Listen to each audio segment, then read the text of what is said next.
100% 완벽한 또 완전한 이전이 가능합니까? 그렇게 만들어야죠. 일단은 저는 현재의 구상 네. 계획으로 보면 가능하다고 보거든요. 네. 제가 왜 그렇게 얘기하는가 하면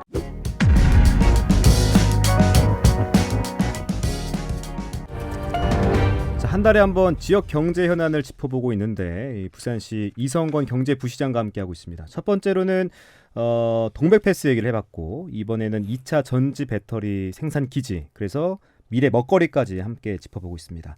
마지막은 이 산업은행 얘기를 꺼내보려고 합니다. 이 문제가 많아요. 자, 금융위가 이 산업은행 이전을 산업법 개정 이후로 미루겠다라고 발표를 했어요.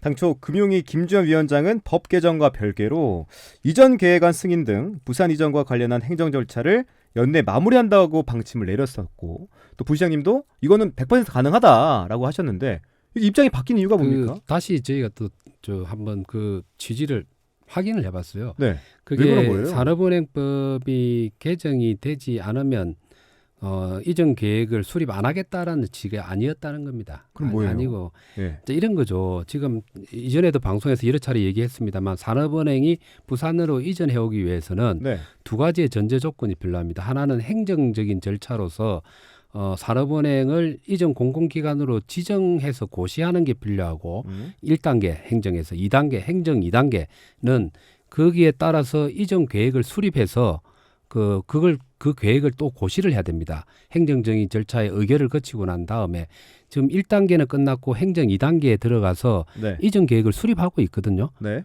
자, 근데 이전 계획을 최종적으로 수립했다.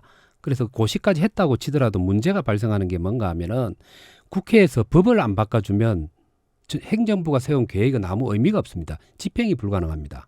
왜 그런가 하면은 현재 산업은행법의 4조 1항에 보면 산업은행의 본점은 서울시에 둔다라는 소재지 조항이 있습니다. 있어요. 이걸 법을 바꿔야지 옮겨갈 수 있어요. 계획은 세워놔도 이 법이 안 바뀌면 위법과 불법 행위를 하게 되는 겁니다. 네. 그 취지에서 산업은행법을 빨리 개정하겠다라는 그 의지의 표명으로서 위원장이 말을 했던 것이지 네. 아무것도 안 하겠다라는 얘기는 아니에요. 그리고 아까도 말한 것처럼 이전 계획 수립은 지금 진행이 되고 있습니다. 저희들하고도 계속 산업은행하고 금융위원회하고 그거는 논의를 하고 있어요. 내용은. 100% 완벽한 또 완전한 이전이 가능합니까?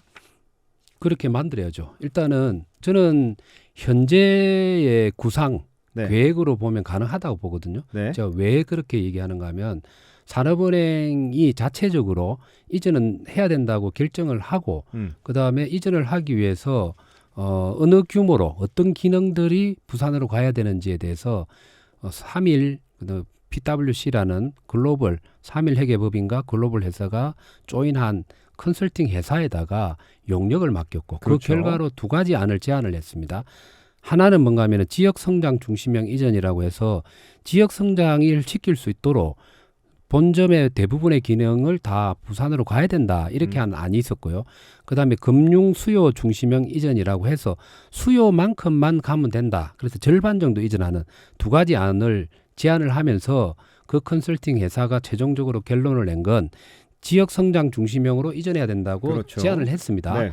그걸 받아서 산업은행과 금융위원회가 여기에 맞게 지금 안을 짜고 있는 중이에요. 자, 그러면 행정 단위에 아까도 얘기했죠.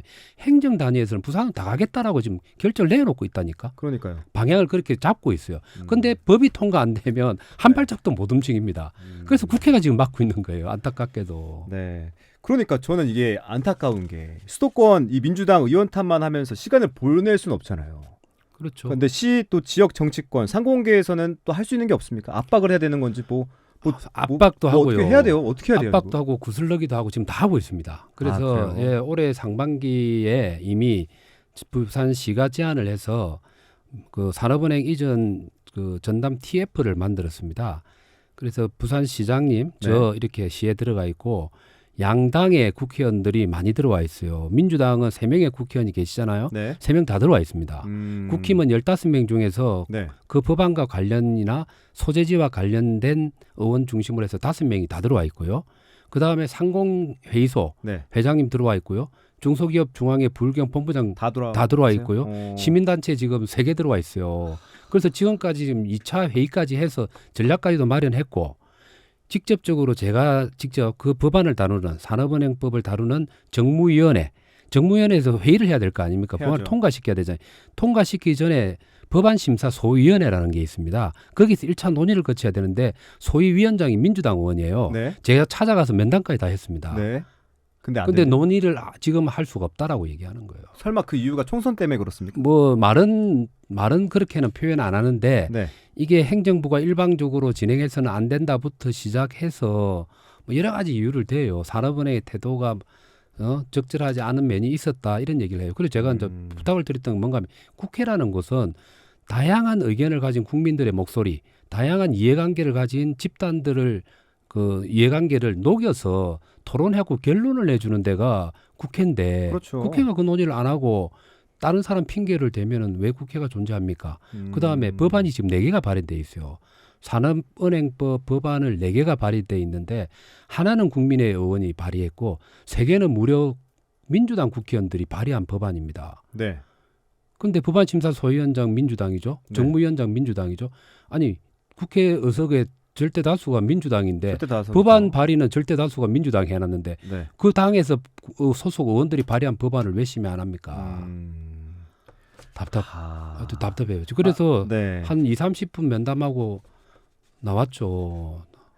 그러다가 이제 저는 우리의 걱정은 내년 총선 이후로 넘어가는 거 아닌가. 그래 안 가도록 만들어야죠. 그래서 사실 지금 10월 지금 말 정도에 3차 그 회의를 하려고 합니다. 지금 국정감사 기간이잖아요. 네. 국회의원들이 다들 국감이죠. 국감 때문에 바빠가지고 네. 법안을 들여다볼 시간이 없습니다. 국감 끝나고 나면 바로 2가지 작업에 들어가거든요. 네. 상임위별로 법안 심사를 하게 되고요. 그 다음에 하나는 내년도 정부 예산안에 대한 심의를 하게 됩니다. 그래서 법안 심사를 할 때 소위가 가동이 될 수밖에 없습니다. 그러면은 저희가 추정컨대 11월 중순 아니면 말에는 법안 심사 소위를 2번 이상 하게 됩니다. 네. 그래서 그 전에 우리가 그 산업은행 이전 TF를 가동해서 역할 분담해가지고 특히 민주당 국회의원을 중심으로 해서 설득전을 펼치는 그런 전략 회의를 10월 말 내지 11월 초에 미리 좀 하려고 합니다. 그렇게 작업을 거치고 난 다음에 찾아가야죠. 의원들 찾아가고 시민단체도 찾아가고 상공계도 찾아가고 해서 압박도 하고 부탁도 하고 그래서 하여튼 해 안 넘기도록 최선을 다해야 되죠. 그 부산 소재 민주당 3분 다 산업은행법에 찬성하시죠? 그분들은 법안에 네. 서명까지 했습니다. 좋습니다. 예, 예. 총선이 이제 한 6개월여 남았는데 그 전에 좀 통과가 돼서 제발 예. 네, 산업은행이 부산으로 이전되기를 저희도 좀 바라겠고요. 또 부시장님께서 말씀하신 동백패스도 좀 잘 운영돼가지고 네. 이 전국에서 가장 비싸다는 이 문구가 좀 더 잘 전달돼야 될 텐데 그 고민이 많습니다. 동백 패스는요. 네. 우리가 동백전 가입자들이 400만 그러니까 333만 정도 인구의 네. 동백전 가입자가 110만 정도 되는데요. 절반 좀 안 되네요. 근데 동백전은 오래됐잖아요. 그죠? 네. 근데 어린 애들은 쓸 수는 없잖아요. 구매력이 없는 어린 애들은 못 쓰는 거니까. 근데 동백 패스는 8월 달에 우리가 지금 시작을 했는데 지금 벌써 거의 30만 가까이 가입자가 들어오고 있어요. 그래서 의외로 호평을 받고 있습니다. 왜냐하면 아까도 말한 것처럼 대중교통만 이용하는 분들의 입장에 보면 안 쓸 이유가 이거 안 없어요. 쓸 이유가 그걸 없거든요. 다시 주는데. 그래서 홍보를 저희들이 잘한 게 대학가 네. 이렇게 이제 버스 타고 대학생들. 학교 가는 통학하는 애들 입장에서도 이렇게 대학가 그다음에 아파트 단지에 그 엘리베이터 있죠. 네. 엘리베이터마다 저희가 다 저희 다- 아파트에 나오더라고요. 그렇게 네. 붙여놓고 그다음에 길거리에 눈에 잘 띄는 곳에 현수막까지도 붙이다 보니까 어떤 정책을 하나 구사하는데 2개월 만에 이렇게 20만 넘게 가입자가 동시에 이루어지는 경우는 그렇게 많지가 않습니다. 전국적인 사례를 보더라도. 네. 그래서 동백 패스는 상당히 성공한 제도다라고 자평을 할 수가 있을 것 같아요. 좋습니다. 네. 매달 이렇게 정기적으로 한 번 만나서 방송을 하는데 11월 달에는 더 좋은 소식으로 만나길 희망하겠습니다. 지금까지 경제부시장 이성권 부시장과 함께했습니다. 부시장님 오늘 말씀 고맙습니다. 네, 감사합니다.